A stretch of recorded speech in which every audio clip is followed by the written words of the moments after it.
대동언석 진로 진학을 담당하는 이동원입니다. 원래는 이제 2026학년도 대입 제도의 이해 및 변화된 진입시 제도를 설명을 하겠습니다. 자, 대입 전형에는 수시와 정시로 나눌 수 있는데 학생부 교과 같은 경우에는 이제 성적, 수능, 내신이죠, 그죠? 학생부 종합 같은 경우에는 내신, 출결, 창제, 세특, 종합을 기준해서 하고 일부 학교는 체제가 있다 하는 것 사실 꼭 확인하시기 바랍니다. 논술 전형은 인문 논술과 자연 논술 두 개로 나누어지고요. 물론 내신 들어가는 학교가 있습니다. 특히 부산대 경북대 같은 경우에는 30% 내신에 들어가는데 실질 내신으로 봤을 때는 극히 미약하다 하는 것. 그리고 제일 중요한 거는 수능 체제가 있다 하는 거 명심하시기 바랍니다. 그리고 정시, 그러니까 수능이죠. 그죠? 입시 원칙에서는 보면은 수시는 총 6장의 카드가 필요합니다. 할 수 있고요. 그리고 수시에서 만약 합격했을 경우에는 정시는 절대 지원 불가입니다. 만약 우리가 합격을 해서 일단 수시에서 합격해버리면 정시는 지원할 수 없다고 하는 것. 그렇기 때문에 수시 지원할 경우에는 원칙이 바로 뭐냐면 소신 지원 아니면 상향. 그러니까 안정이나 하향은 되도록 자제해 주시기 바랍니다. 수시 같은 경우에는 9월 모평 끝나고 난 뒤에 대체로 2, 3일 후에 치러진다고 하는 것. 그리고 정시는 12월 달입니다. 12월 달, 12월 말입니다. 그리고 추가 모집, 요거 꼭 좀 체크를 해 주시기 바랍니다. 왜 그러냐면은 수시나 정시 같은 경우에는 학교에서나 학원에서나 다 체크를 하시지만은 우리가 추가 모집 같은 경우에는 입시 다 끝나고 난 뒤에 2월 20일부터 27일까지 그 사이에 하기 때문에 여러분 꼭 좀 체크를 해 주시기 바랍니다. 그 다음에 2026학년도 대입 제일 중요한 변화, 수도권 대학에서 수시 모집이 증가했다 하는 것, 1600명 정도 늘어났다 하는 것. 그리고 26학년도는 무전공, 그러니까 자율전공이죠. 자율전공이 많이 늘어났습니다. 그 다음 미반영 분야, 요 같은 경우에는 우리가 가탐은 자연계, 그 다음에 사탐은 인문계, 그런 식으로 나눠져 있었거든요. 근데 지금은 어떤 식으로 하면 이 미반영 자체가 별 의미가 없어지는 거 있죠. 원래 같은 경우에는. 근데 조심해야 될 게 뭐냐면은 가중치가 있다 하는 거 꼭 좀 체크를 해 주시고요. 그리고 학교 폭력 조치가 반영된다 하는 것. 그리고 주요대 학종 면접이 강화됐다 하는 것. 면접이 강화됐습니다. 교대라든가 의대 같은 경우에는 면접이 있었지만 나머지 대학은 면접이 없었거든요. 그런데 지금은 면접이 강화됐다. 그리고 논술 전형 같은 경우에는 제체로 보면 우리가 매스컴이라도 보면은 소폭이 감소한다 그러지만 원래 같은 경우에는 국민대, 강남대, 서경대가 추가되면서 인원수가 1200여 명이 늘어났다. 그리고 N수생이 여전히 증가하고 있습니다. 여전히 증가하고 있기 때문에 그러니까 재학생들 같은 경우에는 특히 최저 등급 충족 여부에 대해서 조금 신경 많이 쓰셔야 됩니다. 그리고 사탐, 우리가 일반적으로 봤을 때 가탐하고 사탐하고 비교했을 때 가탐이 이제 조금 어렵고 사탐이 좀 쉽다 그런다 그죠? 그런데 우리가 가탐, 사탐을 동시에 다 선택할 수도 있고 사탐으로 갈 수도 있기 때문에 요거는 조금 신경 쓰셔야 됩니다. 의대 정원이 2,000명 어떻게 될지는 모르겠지만 중요한 건 이겁니다. 지역 인재 전형이 점점점 늘어나고 있다는 것. 그렇기 때문에 요거는 지방 학생들한테 훨씬 도움이 되는 거다. 지방 학생들은 꼭 좀 참고해 주시기 바랍니다. 자, 조금 전에 말씀드렸듯이 우리가 사탐, 자연계도 사탐, 가탐 다 할 수 있다 했다 그죠? 그리고 수학 같은 경우에도 미적, 기하, 확통 다 할 수 있게 되어 있습니다. 그러면 만약 고려대를 예를 들어 보겠습니다. 고려대 같은 경우에는 작년 25학년도에는 가탐만 되었거든요. 그런데 26학년도는 가탐과 사탐 똑같이 된다는 것. 그리고 서울시립대 같은 경우에는 수학 같은 경우에는 미적분하고 기하가 되는데 확률 통계가 추가되었다 하는 것. 그리고 홍익대도 마찬가지입니다. 과탐만 되었는데 사탐도 추가됐고 그 다음에 수학 같은 경우에는 확률 통계도 추가되었다 하는 것. 특히 이제 경북대, 부산대 우리 지방대학 여기 같은 경우는 작년까지 2025학년도 같은 경우는 과탐만 되었거든요. 그런데 원래는 사탐과 가탐, 특히 수학 같은 경우에는 확률 통계도 해도 전혀 관계없다 하는 것. 그런데 제가 설명을 하겠지만 가중치에 대해서 꼭 좀 신경 쓰셔야 됩니다. 자, 그러면 우리가 수시 지원에서 제일 중요한 게 뭐라 했습니까? 물론 내신도 다 중요하지만 체제가 제일 중요하거든요.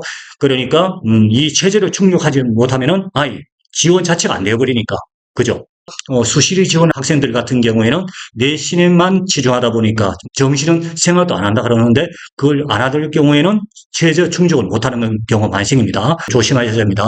그러니까 특히 의시한 수학 같은 경우는 3합 3에서 5까지, 그 다음에 연고대, 그 다음에 성균관대, 한양대 같은 경우는 3합 6에서 7까지, 그 다음 경희대, 한국외대, 경북대, 부산대 같은 경우는 2합 5, 그 다음에 국민대, 세종대, 경북대, 부산대는 2합 6, 그러니까 평균적으로 봤을 때 우리가 의대 같은 경우에는 1.3 정도 되어야 되고요. 그리고 연고대 같은 경우에는 특히 서울공대 같은 경우에는 평균적으로 2등급 돼야 된다 그런 것. 그리고 지방대 같은 경우는 2.5에서 3등급 사이. 그 정도고 그게 바로 최저 커트라인을 그려보시면 되는 겁니다. 그 다음에 논술 전형입니다. 논술 전형 같은 경우는 모집 인원이 강남대, 국민대, 서경대가 신설되면서 1293명이 증가했다. 그걸 명심하시고 우리가 일반적으로 봤을 때 논술 전형 같으면 어렵다고 생각하거든요. 근데 실제로 봤을 때 우리가 고교 과정에서 그 범위 내에서만 출제되기 때문에 어렵다고 생각할 필요는 없습니다. 제일 중요한 게 바로 뭐냐면은 수능 최저 학력 기준을 충족하는지 못하느냐 그거에 대해서 신경을 좀 많이 쓰시기 바랍니다. 그리고 논술 전형 같은 경우 작년이 당연히 뭐냐면 경쟁률이 높고 그리고 합격률이 낮습니다.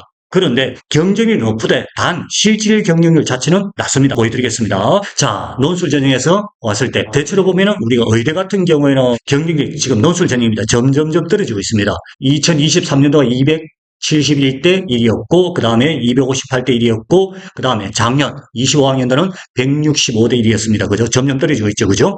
치대도 마찬가지 전년도에 비해서 점점점 경쟁률이 떨어지고 있습니다. 한의대도 마찬가지입니다. 단 약대 같은 경우에만 높아지고 있다. 그러니까 약대를 지원하는 학생들이 자연적으로 많아지기 때문에 논술 전형도 그만큼 많아진다. 그런 식으로 보시면 됩니다. 그러니까 논술 전형의 평균 경쟁률은 182대 1입니다. 그런데 실질 경쟁률은 보시면 자, 제2대학을 제가 예를 들어 보겠습니다. 의학부 같은 경우에는 203대 1인데 실질 경쟁률은 44대 1이었다. 그죠? 이거는 바로 뭐였습니까? 체제를 충족하지 못했기 때문이거든요. 그러니까 대체로 보면 전체적으로 봤을 때 거의 5분의 1 정도 5분의 4는 다 날아가 버린다. 체제를 충족하지 못하기 때문에 날아가 버린다. 그렇게 생각하시면 됩니다. 그 다음에 정시하고 수능, 그러니까 정시 위주의 대학이 점점 늘어나고 있습니다.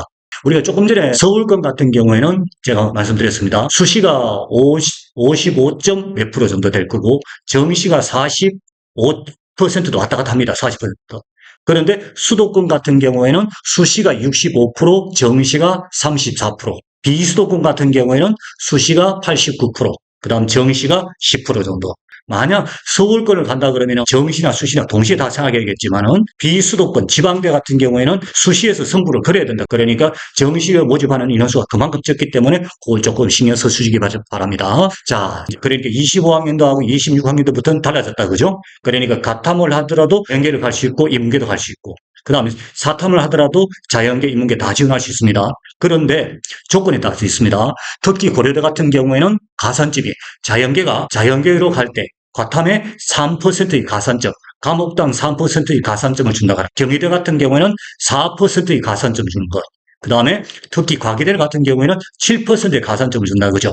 그러면 그만큼 커져버리기 때문에 지원하기가 좀 힘들어지겠죠. 무조건 나는 사탐이 쉬우니까 사탐 한 과목, 가탐 한 과목 하고 아니면 사탐을 해서 공대라든가 자연계를 지원한다 하는 거는 할 때 항상 신중하게 생각하시기 바랍니다. 성균관대 같은 경우에도 가산점이 5% 된다고 하는 것 꼭 좀 체크해 주시기 바랍니다. 특히 중앙대 같은 경우에는 인문계에서 사탐을 선택해서 지원할 경우에는 5%의 가산점, 자연계에서 과탐을 지원했을 때는 5%의 가산점이 된다 하는 것 꼭 좀 체크를 해주시고요.